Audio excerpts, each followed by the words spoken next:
So in yesterday's video, we talked about curves and riding around, in the mountains where it's actually kind of deadly for motorcyclists. We usually go a little wide or we low side and crash. And then the other portion of it is going to be in town with commuting and hitting an obstacle, which is typically another car because cars don't pay attention to us. And that's what we're going to be talking about today. We're going to talk about blind spots and interstate riding, especially in here. This is a common situation. So with that said, let's watch what happens. Use our after action review goggles where we can pause and be armchair quarterbacks on this one. But that's the beauty of it. We can learn without having to live it. So let's go ahead and watch.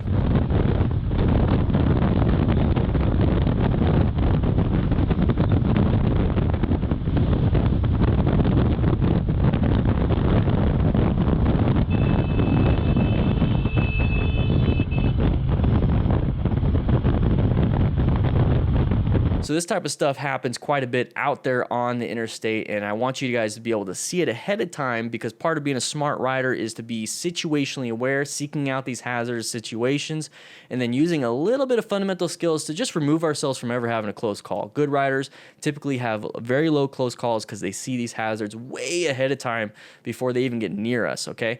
So you're still going to have them sometimes, but it's going to be minimized and reduced. That's the whole thing we can do is just mitigate and reduce things. Okay, so right here, we're riding the interstate. We're in the middle lane. We have an escape path to the left, escape path to the right. I don't know what's behind us. I can't tell with these mirrors, but maybe something behind us. We definitely have a good space cushion up front. So right now, this is the perfect situation. This is where I would sit if I was on a motorcycle or in my car. So if you don't have a motorcycle yet, you can watch these videos and then learn a little bit more and then practice in your car. But if you want to have a motorcycle or a chance to win one, we have a 2019 Honda CBR 300R with ABS. Very, very, very, very, very, very low miles because I just bought it. Anyways, we're going to be giving it away to one lucky winner sometime in October. That's when we're going to do the drawing. So sign up now, get a chance to win. I'm going to tell you right now, not a lot of people signed up, so you have a really good chance to win. With that said, let's go ahead and watch a little bit more. And there it is. There's a little bit more. So let's go back actually. So let's go ahead and take a look at this. We have this driver in the far right. So when we talk about riding around and seeking situations that could be hazardous to us is we use the color code chart, okay? So we go from white as soon as we wake up and we're kind of groggy, white stage. We never want to go back to that unless we are completely in a safe environment. Then we go to yellow stage typically throughout the day and then definitely when we're riding. So we're seeking out hazards, but we're kind of relaxed, having a good time. We're still just kind of scanning around, okay? And then we have orange stage when we saw something. We're like, damn, what is that? Red stage, we're going to do something. Brown stage, we try to do something, but it's not the right thing, okay? And that could be a lack of experience or just full-blown panic.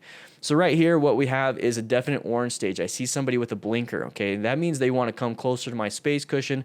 I'm going to go ahead and ride yellow stage. What's that? Okay, well, I'm going to keep an eye on you. And this is what this guy does. He does a really good job keeping an eye on it. So he noticed when the person came into our lane, he's getting ready for that horn. That's going to be an auditory response. He wants them to know, hey, I'm here, if he wants to go ahead and push that button. Okay, so that could be helpful. One thing that I would do a little bit differently right here is I would still have my thumb ready and hopefully that will fix the problem. But, if it doesn't, you know how I said hopefully fix the problem? I want to fix the problem. So I'm going to roll off that throttle a little bit and increase that distance between them. So right now we're in the blind spot. And when you do staggered riding, you're not like this, you're like this. So if the person swerves around, you're not getting hit. But if you're close and in the blind spot and the person swerves around, they're going to hit you.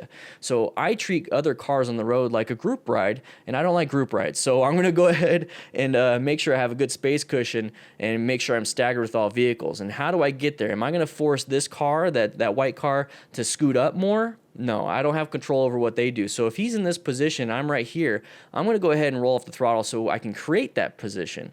So right here, I'd roll off the throttle to just completely remove myself from the situation. I don't want to be a part of it. And he's ready to do that. So let's go ahead and scroll a little bit slower towards what's going to happen here. So he's getting closer and closer. Now we're pretty much side by side. Once again, I don't want to be side by side when I'm group riding. I want to be staggered. So I'd roll off the throttle already. But he sees it real quick. So he knows knows, he recognizes a hazardous situation, but wants to continue traveling at his speed. And then, hopefully this person just stays in their lane or scoots up, okay? But that's not what's going to happen. So as soon as he sees them get close to that white line right there, you see his hand. It's reaching for that front brake. So you can decelerate by rolling off the throttle or applying brake pressure. If you're going to apply brake pressure, make sure it's nice and progressive and you're squeeze, squeeze, squeeze, squeeze, squeeze, squeeze, squeeze, not slam, slam, slam, okay? So that's what he's doing. He has his horn ready and prepped and go. He's probably doing it right now. I can't hear it. But he's going to go ahead and decelerate. So from right here, this is where the position that I don't want to be in. But here's the cool thing. He's going to decelerate just enough to get that person in front of him, and he can go ahead and get back. So he's decelerating, and there it is. So now the person's kind of almost staggered. I want it more, but he's still not in my path. He's still not going to sideswipe me, but this is still really close.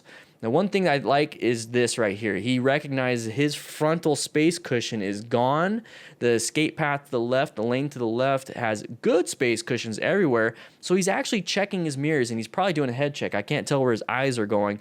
The camera's probably right here. So he's doing this real quick, and he's doing a head check with his peripherals. Nothing's there. Maybe something's there. I don't know. But then the guy guns it. Now my space cushion is a lot better. But take a quick look. Look at our line of sight. This is a very good line of sight. We can see way ahead of time. And so this is a good position. We're fine now. But the thing is, we want to prevent this whole thing right here. We want to prevent him getting close. We don't want to get in the same lane. We don't want to be anything and anywhere near this person. So what I recommend in this situation is what he did, but just do it sooner, okay? So just do it sooner. So about right here, I'm going to go ahead and roll off the throttle. I'm not even going to apply the brakes. I'm just going to roll off the throttle to go ahead and slow down a couple miles per hour, let him get in a good spot, and then roll on the throttle to maintain the flow of traffic.